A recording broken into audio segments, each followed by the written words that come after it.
So here it is turning. I'm not sure really at what point it goes and stops. As you can see, it's a pretty good wind going. So it probably just needs to get up a little higher.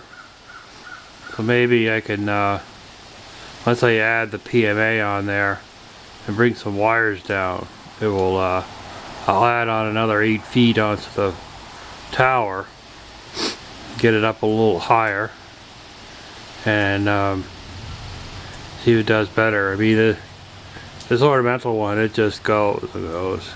Starts up in very little wind, but I imagine if I put a PMA on that, give it a little more drag, it wouldn't be so easy going. So we're getting some rain here. It's funny now, it's like, you know, we can have a drought for weeks and it rains for one day and we got a flood watch.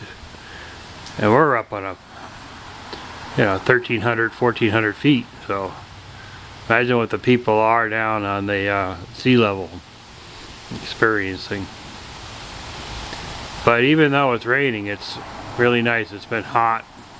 Not as hot as other places, but it's been hot.